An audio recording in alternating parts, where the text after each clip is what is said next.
మీ అందరికీ నమస్కారం. ఈ సినిమా ఫస్ట్ ఒప్పుకునేప్పుడు కథ విన్నప్పుడు నేను చాలా కథలు విన్నాను. నాట్ హీరోగా మాత్రం కాకుండా ఈయన క్యారెక్టర్ రోల్స్ కూడా చెయ్యాలి అని అనుకున్నాను. వచ్చే వాళ్ళ దగ్గర అందరిని అడుగుతూ ఉన్నాను. నాకు సరియైన సబ్జెక్ట్ రాలేదు.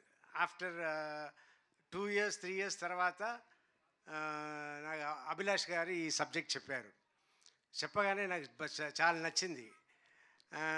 కానీ అయ్యో, మనం సర్వానంద్ గారి సినిమాకి వెళ్ళి చేస్తున్నాము, మన సెకండ్ హీరోనే కదా అన్నట్టు అనుకున్నాను. తర్వాత నేను, నా పిల్లలు, జీవిత అందరూ మాట్లాడుకుని, అవును మీరు చెయ్యాలనుకుంటున్నారు, అలాగే ఉంటుంది, చెయ్యండి అన్నట్టు చెప్పి చేయించారు.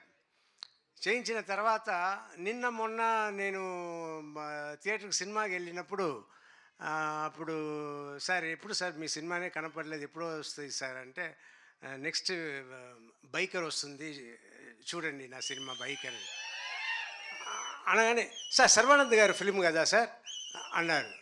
ఏంట్రా నా సినిమా అంటున్నా, సర్వానంద్ గారి సినిమా అంటున్నారు. అవునవును సర్వానంద్ గారి సినిమా. తర్వాత నేను చెప్పడం అంతా, సర్వానంద్ గారి సినిమాలో నేను ఉన్నాను, మీరు చూడండి థియేటర్లో అన్నట్టు నేను చెప్తూ ఉన్నా. ఇది కొత్తగా ఉన్నా కూడా ఇప్పుడు దిల్ రాజు గారు, బన్నీ వాసు గారు వీళ్ళందరూ మాట్లాడడం చూస్తే నాకు చాలా సంతోషంగా ఉంది. ఒక పక్క అయ్యో సెకండ్ లెవెల్కి వెళ్ళిపోయామే అన్నట్టు అనిపిస్తుంది. కానీ మా అమ్మాయిలు ఒకటే అన్నారు, డాడీ అదంతా ఇంతకు ముందు డాడీ, ఇప్పుడంతా లేదు, అందరూ ఒకటే, సో మీరు సెకండ్ లెవెల్ థర్డ్ లెవెల్తో అనుకోవద్దు అని నా పిల్లలు అన్నారు. సో ఇప్పుడు నేను అడ్జస్ట్ అయిపోయాను.